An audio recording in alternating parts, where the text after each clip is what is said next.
Are we on air? Oh, now we are. I show that we're on air. By your command. Thank you, Centurion. Cylon Centurion. Exterminate. Wait, Different show.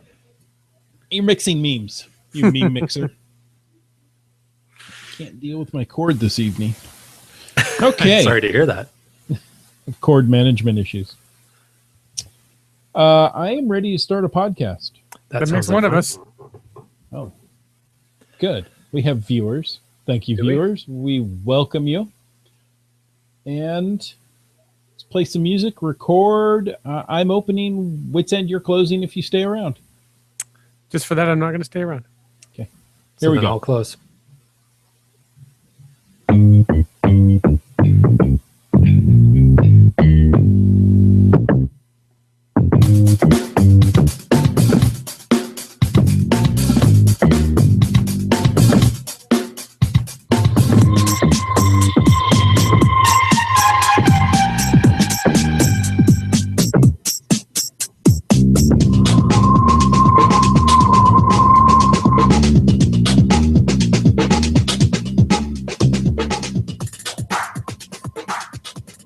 Well, you found us. Thanks for joining us this Thursday evening, and welcome to Caching in the Northwest. This is the only podcast dedicated to geocaching in the Great Pacific Northwest. We're going to talk about caches and cachers unique to this little corner of the country.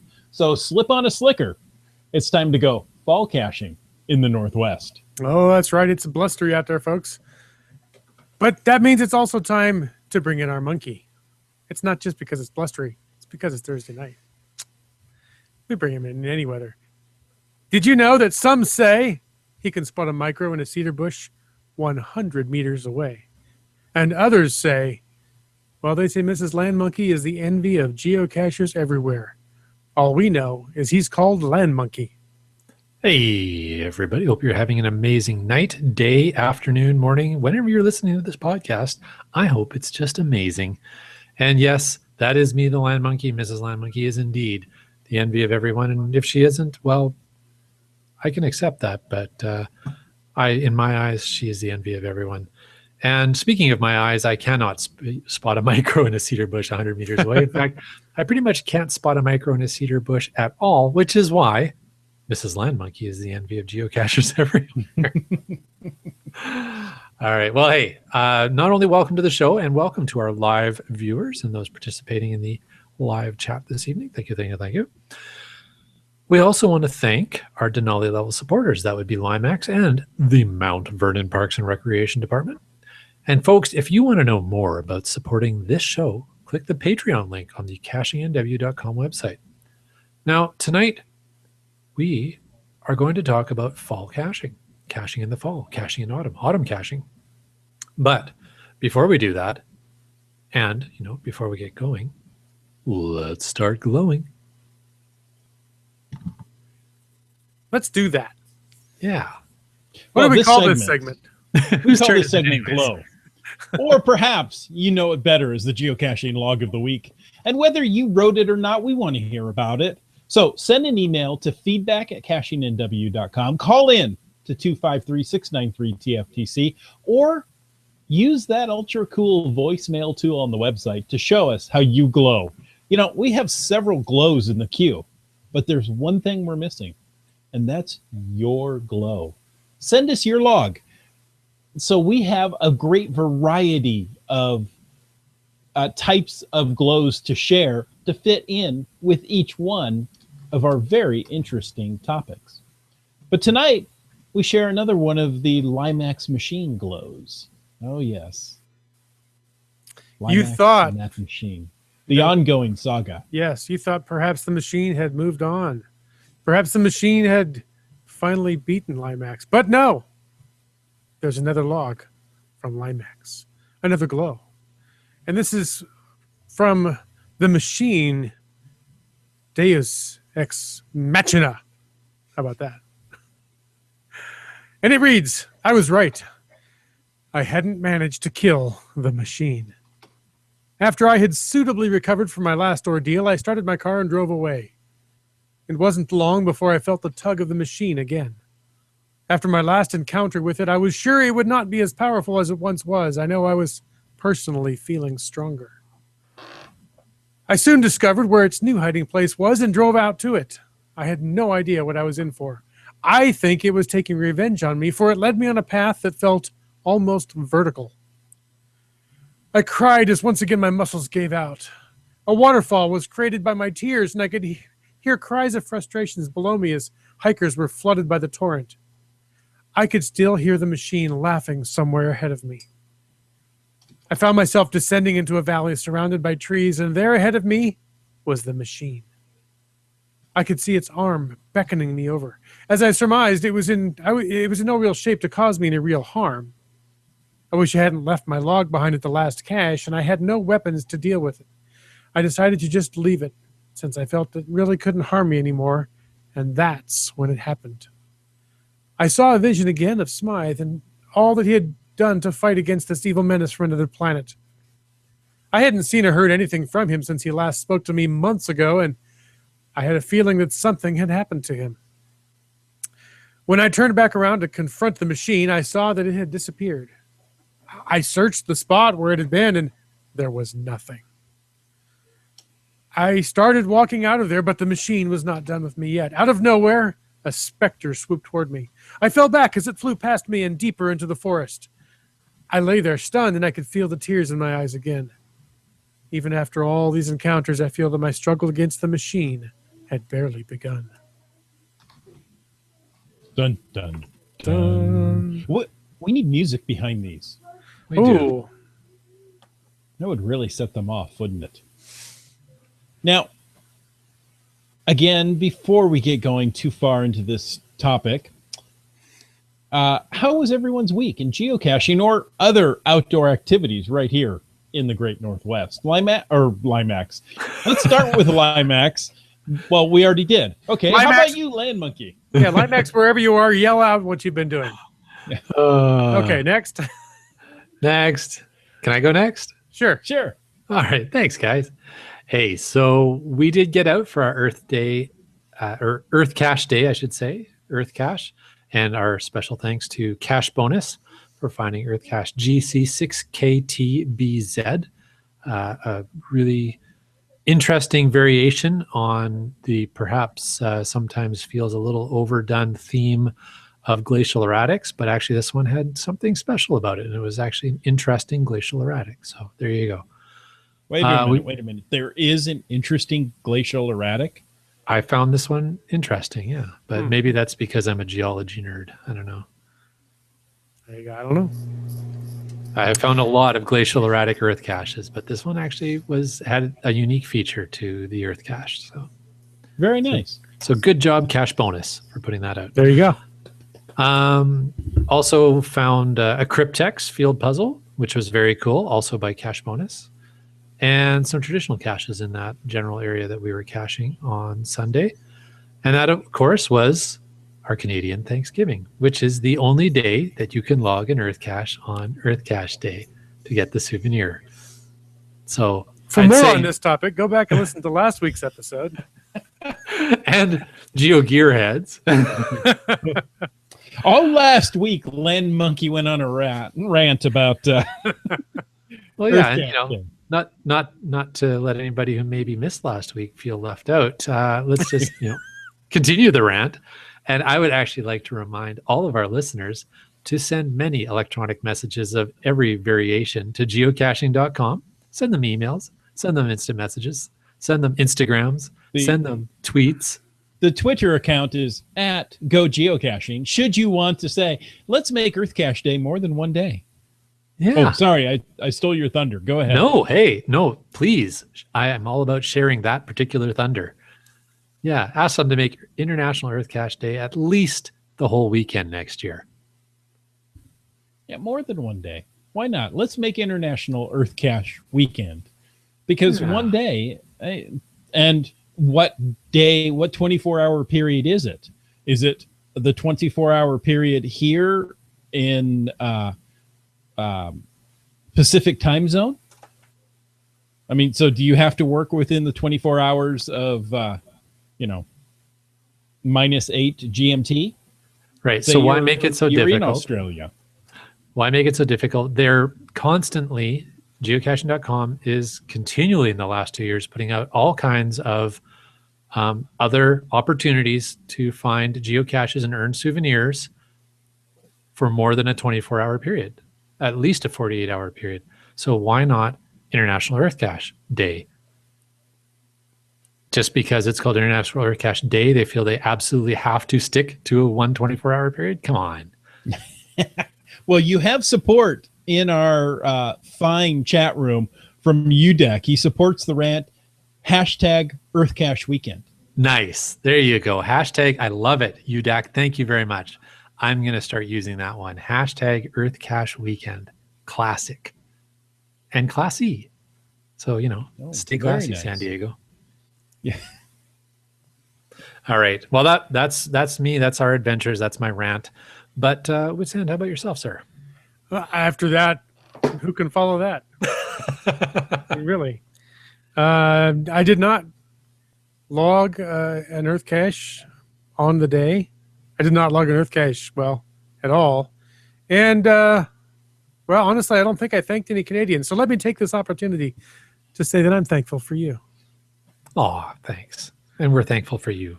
Didn't get any caching done this last week. I know that shocks people, but I am a geocaching podcast host. Therefore, it's against my nature to actually go geocaching. I just talk about it. And talk about it well. And tonight I'm actually not going to talk about it much at all because I've been monitoring a flight that I need to go pick somebody up from the airport, and there's now less time left in their flight than there is time for me to get to the airport. So I'm going to bid you all a fond adieu and hit the highway. Drive safely, my friend. But I'm glad I was able to hang in for a few minutes and say, hey. Thank you for coming on the podcast this evening. We appreciate you. And to you, we say thanks. Aw. Yeah. Even though you're not Canadian. No, but I did stay at it. No, never mind. Our thankfulness does not end at the 49th parallel. Some of my best friends are Canadian. That's nice to hear. I'll introduce you to them someday. Oh, thanks. TH. Jerk. Don't you have to leave? Weren't you leaving now? Haven't you gone already? Night, everybody. Drive safe. Good night. Oh, that You was know- funny. Yes. I know Let a lot me of talk things. about geocaching adventures this week. Yes, please do. I didn't have any because I host a podcast. Actually, I haven't been feeling well in the last several days. Oh. Now, I did manage to get myself, my wife, and my parents out to an Oktoberfest celebration, Ooh. but alas, no geocaching to speak of. And Wits End didn't mention the Oktoberfest celebration. He's kind of the reason we went to it, but we'll wait for him to be able to defend himself for that one. Now, I'll let you know, I am planning on attending the Friday night event and again, the Saturday event for the Auburn Geocaching Challenge 2016. Even if the weather threatens to be as nasty as they say, it should still be a fun time. In fact, that's what we want to talk about tonight. Not the fun time at Auburn Geocaching Challenge 2016. We've already talked about that in a previous episode. Go back, take a listen. Listen to Peach talk about all the work that she's put into this. It's going to be fabulous, because you have to add extra syllables for its greatness. Okay. No, we want to talk about nasty weather. Well, rapidly changing weather here in the Northwest. Good point. But there's news. Yes. Fresh off the wire. Do you remember that FTF week is here? Yeah. Oh, yeah. Couldn't forget. Oh, sorry. There was an unusual pause there. This is the week for you to have that chance to win that new souvenir. To participate, help your newbie friends find their very first geocache. Then submit your FTF photo. That's Find with our Friend to Find week. You'll both receive the prestigious FTF or Friend to Find badge to add to your geocaching.com profile. And the most friendly photo submissions will be featured on the geocaching blog. Now, that's October 10th to 16th, so we're right in the middle of it. Your newbie friends can also try Geocaching Premium free for 30 days. Well, that's fantastic. That's great. Another opportunity to get a souvenir for an entire week. Just saying. Anyways, What are you trying to say? I'm trying to say make International Earth Cache Day souvenir, or the ability to find an Earth cache, more than one day. But I think I've said that a few times, and I'll probably say it a few times more. But in the meantime, let's talk about another news story, hot off the wire, as it were, from Geocaching HQ. The story is titled "The Ghost of Unfound Caches Needs Your Help." I have a sense there's some sort of theme coming here. All right. Canadian Thanksgiving. Yes, well, that's Canadian Thanksgiving is all about the ghost of unfound caches. That's correct. And how thankful that ghost is. Unfound Earth caches because you're with your family. Oh, sorry. No, go ahead. You've got your own stone to grind there, axe to grind. I'm not going to get involved in it. All right. Probably best if we ever want to have geocaching.com on the show again. Anyways, so the story goes, a Geocaching HQ visitor recently shared a chilling tale. I was hiking not too far from here when a ghostly specter appeared. Sorry, I just had thoughts of Monster Mash going through my head as I started reading that. Anyways, the transparent figure was chained to an ammo can. Am I in the presence of a ghost? Hey, wait a minute. A transparent figure chained to an ammo can. Does that remind you of any Christmas specials done by? I was thinking exactly podcasts? that, but I was seeing if you would come up with it personally. It's funny. I read this news story like 2 or 3 times, and it's just now that triggered for me. That's funny. Anyways, going on. Am I in the presence of a ghost? I asked. The ghost answered not, but pointed onward with its pen. You are about to show me the geocaches I have not yet found, those cursed hides that haunt my sleep. The ghost inclined its head as if to agree. Then a logbook appeared, seemingly conjured from thin air. In the you know what? This is totally ripped off from our Christmas special. I just got to say that. All right. Anyways, in the logbook, these words were written. Look upon me. I am the ghost of unfound caches. We should really be having Marina read this. I haunt the hides you have not found, the caches of your past you did not look for, those you searched for but DNF'd, and the caches you did not yet know exist. Find them, free me from these haunted hides. The ghost of unfound caches needs our help. Find a geocache or attend a geocaching event between October 29 to 31st, 2016 to free the ghost of unfound caches from its ghostly prison and unlock the Haunted Hides souvenir. Plus, those good friends of ours at geocaching.com would like to know what unfound caches haunt our dreams, so let them know on Facebook and Twitter using hashtag Haunted Hides. So there you go. Hashtag Haunted Hides. And while you're at it and doing hashtag Haunted Hides, why don't you do hashtag Earth Cache Weekend in the same tweet? Love it. Let's make Earth Cache Weekend a thing. If you wanted to know possibly where Geocaching HQ got the idea for such a post, go back and listen to Caching in the Northwest, episode 126. That's a Christmas geocaching carol. And, that was written, conceived by our very good Canadian friend. Oh, no, wait, who was that? Oh, no, wait, Land Monkey. Thanks. No, you're very welcome. It was brilliant. And, we may just have to come up with something again this year. But guess I better get on it. Yeah, you better get on it. We're going to leave that as a secret because we don't know what it is. Oh, man, that's funny. But that was a lot of fun. That was a lot of fun to write that up and a heck of a lot of fun to record that and then publish it and get the feedback we got because we sure surprised a lot of people with that one. Mm-hmm. That was yeah, that was a lot of fun. Did we do it in just two takes, 3 takes? Yeah, it didn't take much. We actually it was actually pretty easy. Yeah. And I had a lot of fun doing the Foley, the sound editing on that. You did a great job on that. Thank you. Thank you. It was easy because it was great material to work with. Now, moving on. More From news the Mutual articles. Appreciation Society. Yeah, exactly. You did great. Oh, thanks. You did great. No, you did great. We're also great. We are. We should have a podcast. Oh, yeah. We can just talk about how great we are. Before we move on to the next article, Yeah. IHAM says badges. We don't need no stinking badges. I've heard that somewhere before. Referring to souvenirs, but you got the same idea. Okay. And then they go on to the Munsey scores. IHAMA says, of course, episode 126 wasn't at all ripped off from Charles Dickens. You know what? He wasn't alive to defend it. That's all I'm saying.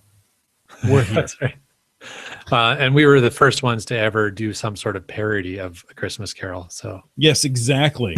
Nobody else has done that. We came up with the idea all by ourselves. Any other news stories? Idea somebody came up with all by themselves. Yes. You get to now award favorite points from the Geocachinger app.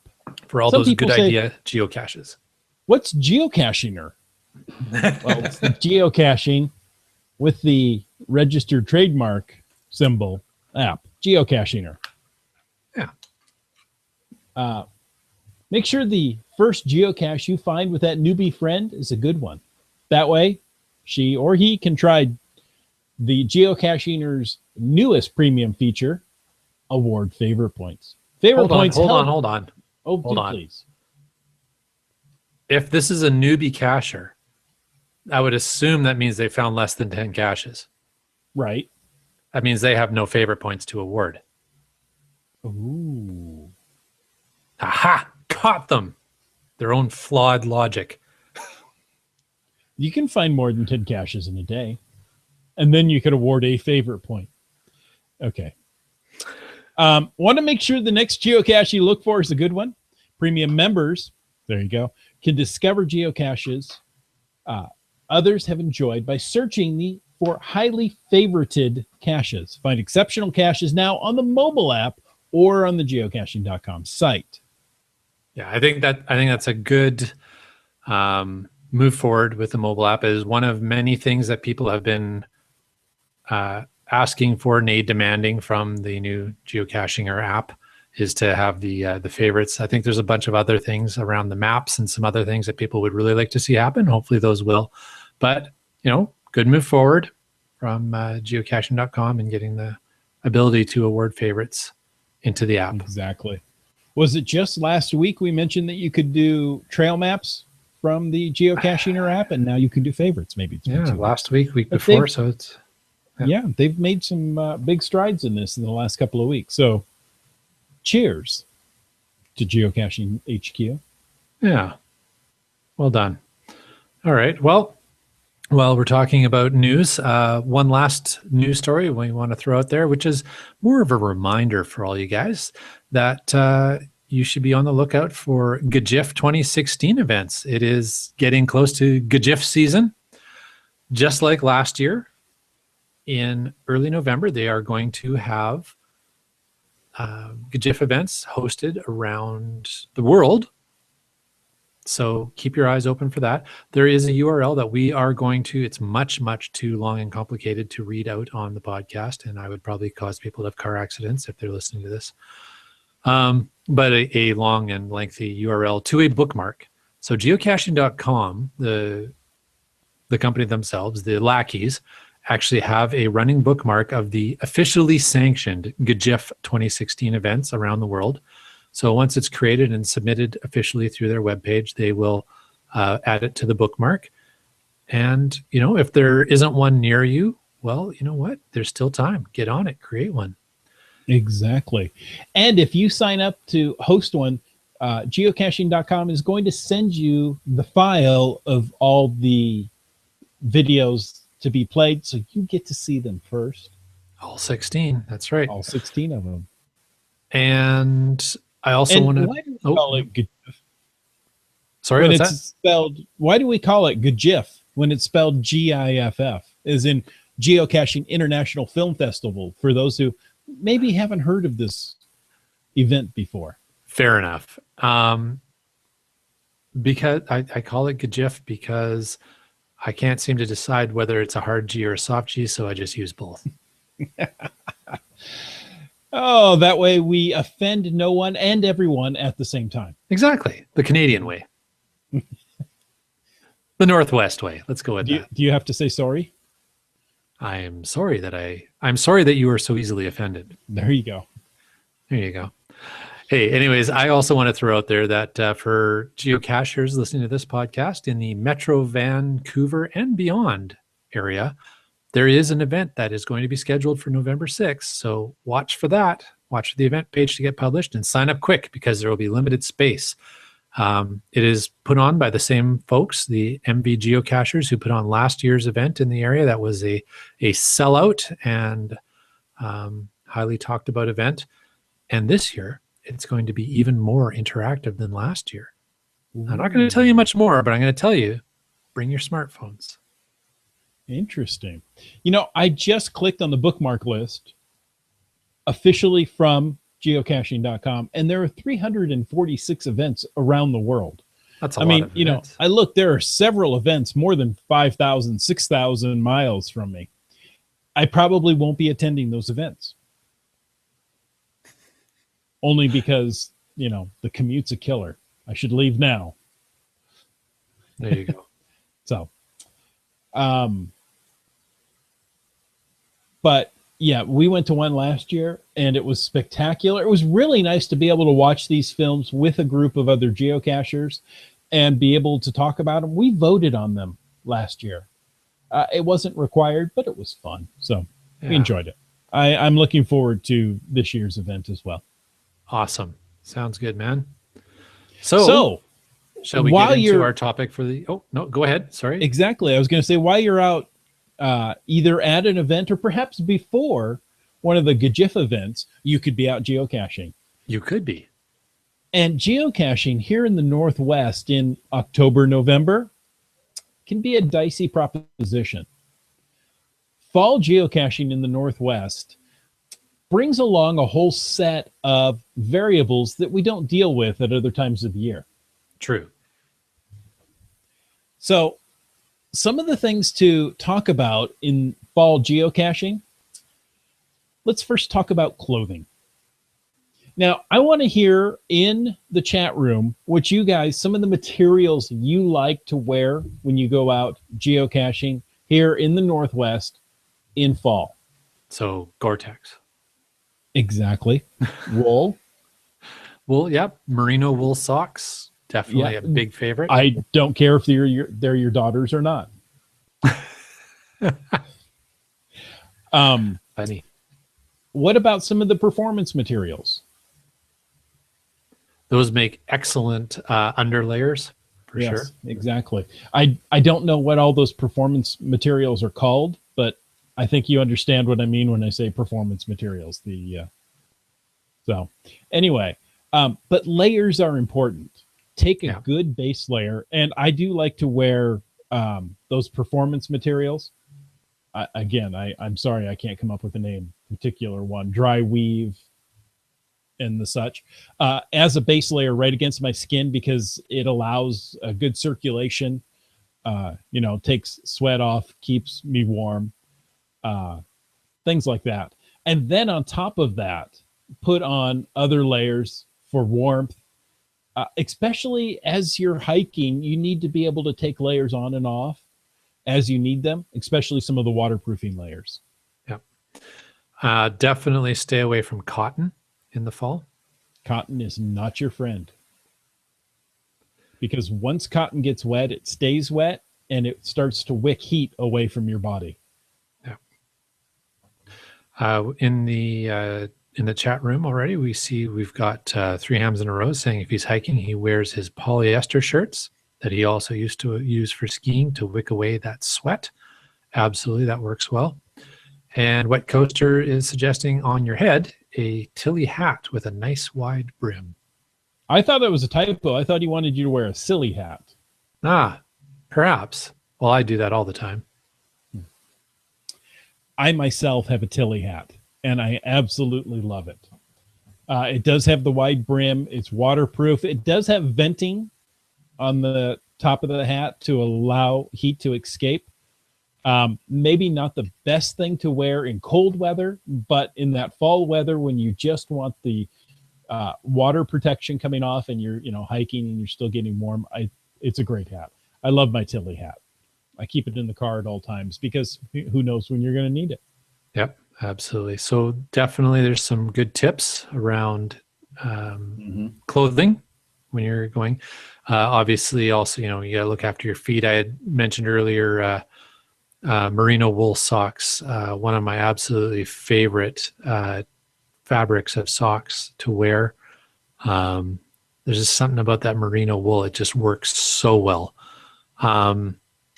And of course, boots that are going to have boots or shoes, depending on where you're geocaching, that are going to have some decent level of waterproofing, because whether it's actively raining or not, you're going to step through puddles or ponds, not ponds, but hopefully not through ponds, puddles or mud slicks or whatever, either on purpose or by accident, but it's going to happen. Or it could, the weather is definitely highly variable this time of year. It could change on you, and it didn't look like it was rain when you left, and now it's rain. So yeah, keep your feet as dry as you can. What about now is a really good time to grab your geocache hiking shoes and go ahead and give them a spray of waterproofing material, whatever you choose to use. Go ahead and treat them now, because you're going to wear them going, oh, I forgot to do that. And when you come back with wet socks, you won't be a happy camper. Yep, absolutely.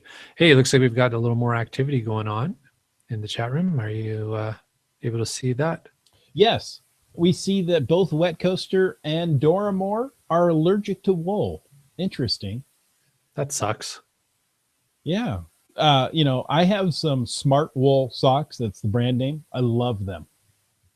I wear them all year round. They're warm and cool at the same time. No, depending on what you need, and they're very comfortable. So that's a great thing to wear, unless you're allergic to it. And then BC Rock Crawler says fleece is a good choice for one of the layers. I really like that as an outer layer. Is that water resistant? It's not going to help you in a downpour, but it's going to keep you warm and relatively dry. Absolutely. Hey, I would be interested in hearing from White Coaster and Doramore if they're allergic to wool. What do they recommend wearing for foot or for socks, etc. In this time of year? So that would be interesting to hear.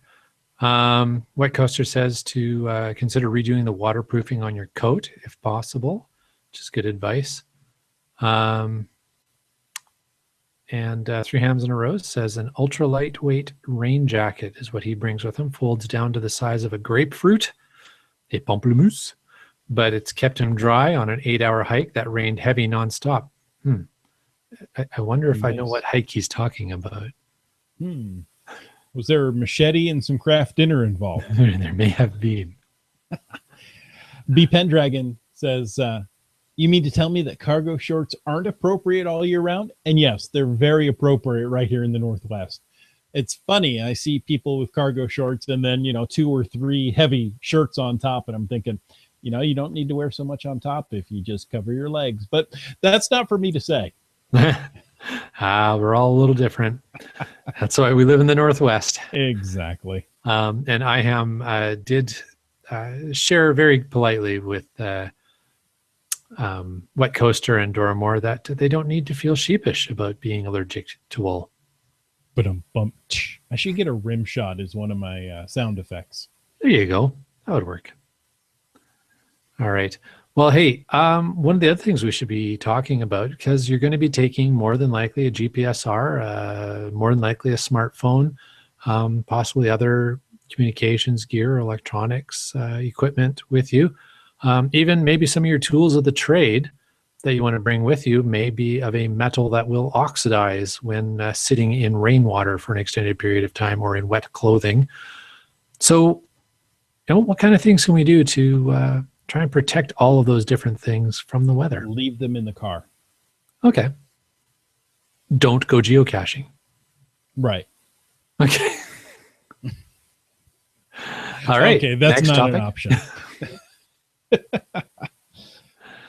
What do you do to waterproof your electronics, Chris of the Northwest?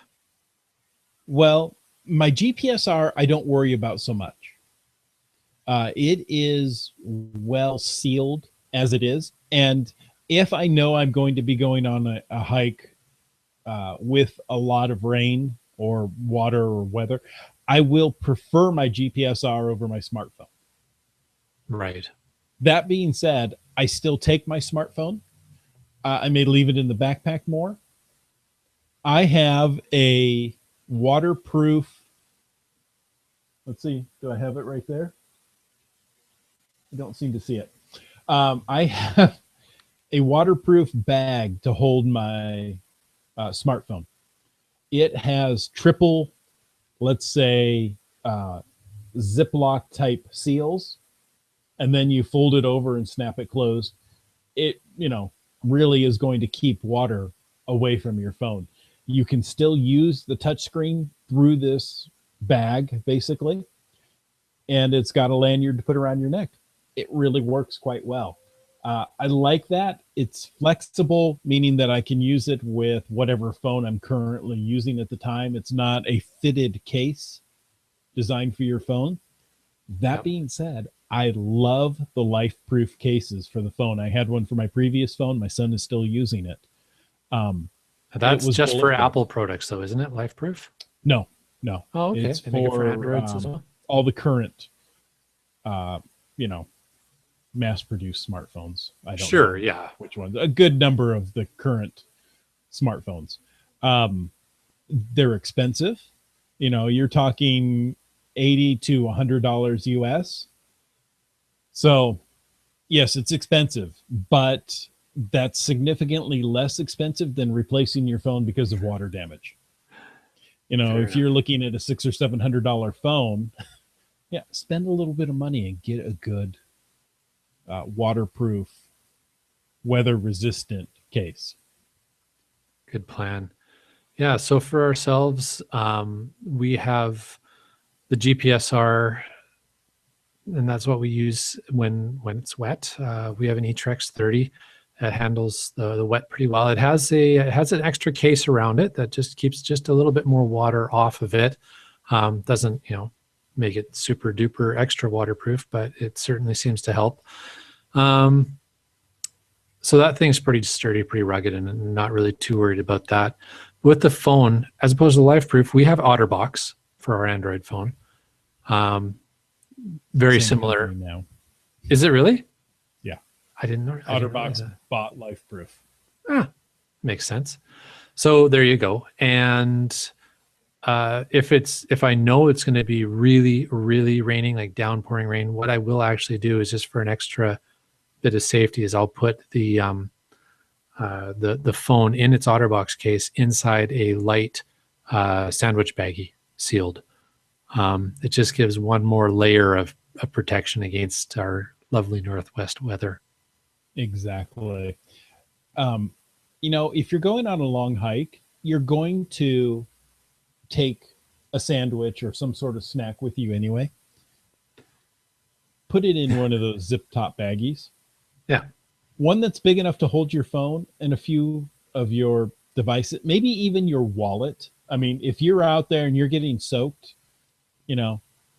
there's things in your wallet you probably don't want drenched. I mean, where else are you going to replace that loyalty card that you've got 9 out of the 10 punches on? If it there you go. falls apart in your wallet.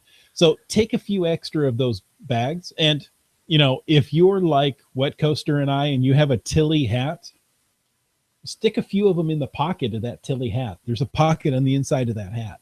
You can stick a Ziploc bag or 2 into that and have it with you whenever you need it. Oh, that's an interesting idea. Mm-hmm. It's a great place to carry them. Yes, I had a phone that, I took peanut butter sandwiches with me. Yes, it started to rain. I ate the peanut butter sandwich, tossed my phone in the bag. Yes, my phone had peanut butter on it, but it survived. That's funny. Yeah, it's better than losing the phone. It's easy enough to wipe a little bit of peanut butter off. One one of the other things that we tend to do is because we cache by GPS primarily, especially out on long hikes in the rain, we will, of course, also need spare batteries. And those spare batteries we will carry in actually double layered bags. So usually, because they're double A's, we've got some Ziploc bags that are just the right size to fit 2 double A's. Like a snack size bag? No, even smaller than that. It's like Okay. just like maybe that you'd use for geocaching logs. Gotcha. Kind of size. I guess they're little hobby bags. That's where we get them from a hobby store in like big packs. But anyways, put 2 double A's go in there, and then that goes into a larger Ziploc bag that has a few different electronics, camera and such in it. And now speaking of cameras, I've just recently gotten a upgrade in the camera, so that'll be much more waterproof than it was. So hopefully that'll help as well. Yeah. But speaking of planning, I think one of the things we touched on earlier is that the weather changes fast out here in the Northwest, like tonight and this weekend. So, watch the weather reports, plan ahead, have a sense of what the weather's going to look like. And it's getting close to time to start staying out of the backcountry unless you are experienced and prepared, because if you think the weather changes fast near the coast, just get in behind that first mountain range. You can be in for some real nasty surprises this time of year. It's getting close to the closing roads around Mount Rainier. So if you haven't gotten all of your Visit Rainier caches in for the year, you better start working on them this weekend before they close the roads, and you won't have access to them until until next year. Absolutely. That reminds me, there was something I thought I saw in. Sorry, I'm just going to scroll. So I was going to say the chat room has been ultra busy. It has. Thank you all. I really appreciate this feedback. It gives us a live conversation. And there's something from Wet Coaster that I wanted to throw out. And he asked a great question for this time of year is, how do you keep the cache dry, or the cache log maybe is what he means, dry, when you're signing it in the rain? That's a tough one. That's really where the Tilly hat with a wide brim comes into play. If you're out with multiple people, have someone reach over you and shield that, because getting that log wet and then putting it back into a sealed container is not the best choice. I realize sometimes you don't have an option. Yeah. Sometimes it just happens. What do you do, man, Monkey? I tend to just lean my entire body over the log to protect it while signing on it. Or, if there's a dry spot under a tree nearby or something like that you can get to just get out of the rain. Mm-hmm. And yeah, Brightling. 3 hams. Oh, go ahead. Brightling suggests an umbrella. It's always a good option if you have one with you. Yeah. And go ahead. You have 3 hams? Yeah, I was going to say 3 hams said that he usually hunches his body over the logbook and sign it on his knee so that it stays dry. Again, great advice. That works. Mm-hmm. Oh, and Dora Moore just popped in and said, I tried to bend down over it. The only time that didn't work well was when a snake crawled out from under it. That cache got wet because I threw it. I bet. Yeah. But, you would think in this time of year with, the colder weather, the snakes wouldn't move all that much, but it doesn't matter, right? Yeah. Any moving snake is enough to startle you. Absolutely. And one other safety tip from Wet Coaster, he noted that it gets dark earlier these days and even earlier with the cloudy weather. Just makes it worse. So again, back to the whole concept of planning. And regardless of what time of year you're going out, you tell somebody what your plan is, when you're leaving, when you plan to be back, and what geocaches you're going after or what trail you're hiking. Just always make sure that somebody who cares knows. Wet Coaster answered your wool question. Oh, okay. He says T-Max socks from Mark's. Is Mark's a store there? Mark's Work Warehouse, I think it's called up here. Yeah, it's like a outdoor and industrial clothing, like construction clothing store. Nice. He says it's a blend, nice and thick. I can handle a little wool, just not 100% wool. There you go. B Pendragon says also just get a waterproof phone. An option. More and more manufacturers produce these weatherproof, abuse-proof, or abuse-resistant phones. Yeah. So there you go. Well, what do you think? Is it time just about wrap it up, and then we can maybe cover off some more of this great feedback in the after show? Love it. Let's do that. All right. So, folks, thanks for this great feedback for this show. We will continue it in The after show. So, right here. But until then, Land Monkey, you've got one more announcement, don't you?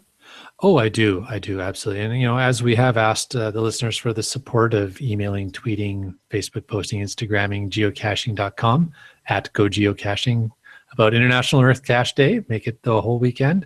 And I believe we've even got a new hashtag for that now, hashtag Earth Cache Weekend. So thank you very much, folks, for that support. But I also want to let you guys know, everybody who's listening, you have an opportunity to help the Land Monkeys, name the newest member of our Land Monkey Studio family here, the bear without a name.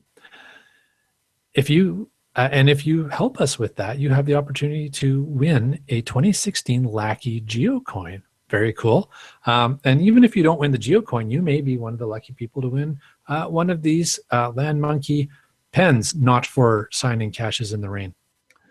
And all you have to do is send a tweet to @LandMonkeyGC, use hashtag Who's the Bear, all one word, and suggest a name for this bear in your tweet. We'd love to hear from you guys. So go ahead and do that. If you want to see the full rules for the contest and all the information, just go to landmonkey.blogspot.ca, and I think we'll put that in the show notes. Chris? There you go. I also just put it in the chat. Awesome. Thanks, man. Super helpful. So yeah, we'll do that. And that about wraps up everything I had to share. So thanks again for letting me flog that. And hey, flog some more. Wait. All right. Well, Chris of the That did not Northwest, sound right. if any of our listeners wanted to find you as they search through the interwebs, where would they do that? Well, I would start off at Twitter. I like Twitter. Look for @CachingNW. Facebook.com, go to CachingNW. Google Plus, as long as it sticks around, go to google.com/plus CachingNW. What about you, Mr. Monkey? Well, as I said, landmonkey.blogspot.ca. There's often new posts, either about some of our geocaching adventures or new contests coming up on there. So always keep an eye on that. Follow us on Twitter, Instagram, or Periscope @LandMonkeyGC. And on Facebook, you can find us as Team Land Monkey. And of course, always our vlogs on YouTube. Just search Land Monkey. And if you're looking for Wits End, who had to leave early, you can check him out. Twitter, Facebook.com, geocaching.com, almost anywhere. Look for Wits End. If you're on Google Plus, look for Wits End US.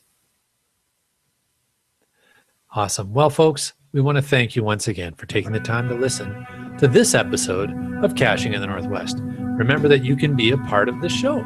All you have to do is call 253-693-TFTC, leave us a comment, ask a question, or bake us a pie any time of the day or night.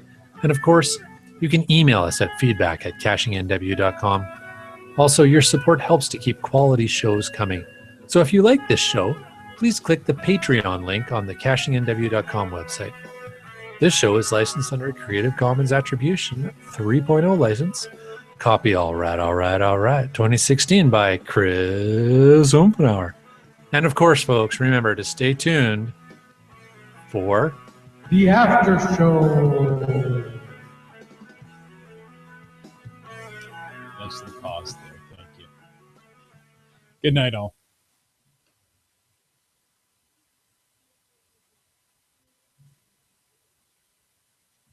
And we are clear of the recording.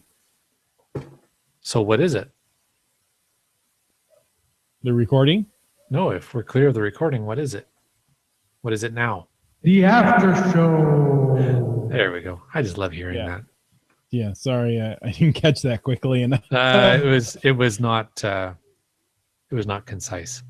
So, the after show, or is an opportunity for us to catch up on some of the comments that were mentioned in the Q&A that we didn't get to. No, I'm sorry that we don't have Q&A anymore in the chat room that we didn't have a chance to get to. And for us just to have an opportunity to chat with you folks. I mean, we appreciate that you're taking your evening to listen to us. Absolutely. So thank you so much. BC Rock Crawler prefers to carry a small compact umbrella. And there's a great suggestion is carry 2 light sources. Very good idea. You know, it's getting darker earlier and you're going to need a flashlight. It's always a good idea to carry 2. And it's pretty easy to find very water resistant flashlights these days. And yeah, they're everywhere. And if you're carrying a GPSR, you're carrying AA batteries anyway. Get a light source that uses those AA batteries. Use one set of batteries. That works both ways, because then if your GPSR runs low on batteries and you still have lots of daylight, you can use the flashlight batteries. And if it gets dark earlier than you expected and your flashlight runs out of batteries, you can pull them out of your GPSR. As long as you know how to get back to your truck or your car from wherever you are before you pull the batteries out of the GPSR. Somebody in the Q&A said a very good suggestion for that. We'll read it in just a moment. Okay. It was Wet Coaster. I couldn't find it directly. This is tie a string to the car and pay it out as you go caching. Easy way to find your way back. Good advice. Or just, buy a loaf of bread and leave breadcrumbs. That works as well, I've heard. That's funny. Start Cacher said, I went for an FTF in the rain. I had a poncho on and put it under me and withdrew into the poncho and used it like a tent to sign the log. That works. Sorry, who is that? Yeah. He just, that's Jim Stark or Start Cacher. Oh, okay. Any relation to Tony? Maybe. That'd be cool. Yeah, I think he would have more than a poncho. Yeah. Now that's how you go geocaching. Yeah. I just flew in, grabbed the cache. I identified it from the air with the help of Friday. Friday's the AI because, Jarvis became Ultron. You follow that, right?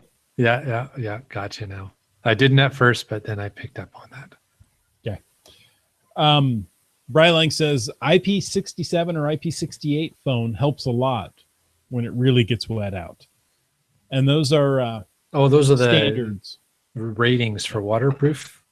Exactly. Water and drop.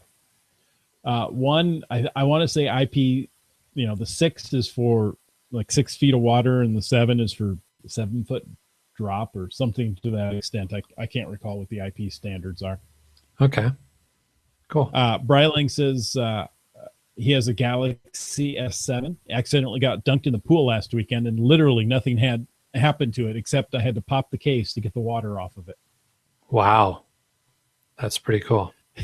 And then 3 Hams says, and then the battery burst into flames. No, that's the Note 7, not the S7. Right. Good point. Yeah. Oh, that's funny. BC Rock Crawler says, follow the fat birds back to the car. I think that was based on the leaving the breadcrumbs. Yeah. I like that. Wet Coaster says, I don't need a flashlight. I'm so bright, my mother calls me Sunny. Wet Coaster also suggested for finding your way back to the car to collect slugs and put them in the shape of an arrow pointing back to the car, assuming they should stay in formation for an hour or 2. That's exactly right. They won't move fast enough. Worst case scenario is somebody comes behind you and steps on them and, then carries them off on their shoe for a mile. There you go.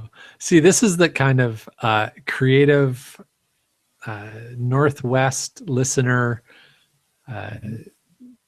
creativity. Well, creative creativity. There you go. Yes. B Pendragon corrected me. 999, he says. IP is intrusion prevention. The first number is dust. The second number is water. Impact resistance is its own standard. You can't remember which one that is. Oh, there you You go. Intrusion prevention. Yeah, That sounds like something so you apparently do for the first number is security. dust, so it'll keep out 6 grains of dust, and the second is like 7 drops of water. something like that. Yeah, something to that extent. Just put it in it. Okay, I didn't mention it. Here's what I do. Okay. When I get a new waterproof something or another, be it a bag, be it a phone case, I take it without the phone in it, because this is the important part, and put tissue paper in it. Seal it up as it's supposed to be and dunk it in a bowl of water. Weight it down there, 15, 20 minutes. Pull it up. If there's any water inside the case, the tissue paper is going to absorb that quickly and you're going to see it. That's my test. Okay. So that's your IP67 test? Well, no, that's the CNW test, Chris of the Northwest. That's just my personal philosophy. That way I know, what? It's going to stand a few raindrops and I don't have to worry about it. If you walk out there and you go, boy, I don't know. I think this is going to work. I haven't tested it. I hope my phone doesn't get wet and get ruined inside this case. Test it first. Yeah, that's a really good suggestion. Good idea. Thanks. Or you could put a banana slug in there and test it that way as well. You could. I'm not sure why you would do that, but it's hard to tell when a banana slug gets wet. Yeah. All right. Well, I think we've covered off a lot of the fun interaction there in the chat tonight. So thanks, folks. It's been a lot of fun hanging out with you guys. Thanks, folks. We will catch you next week. Until then, get out and get caching in the Northwest. Safely and often. Good night. Night, folks.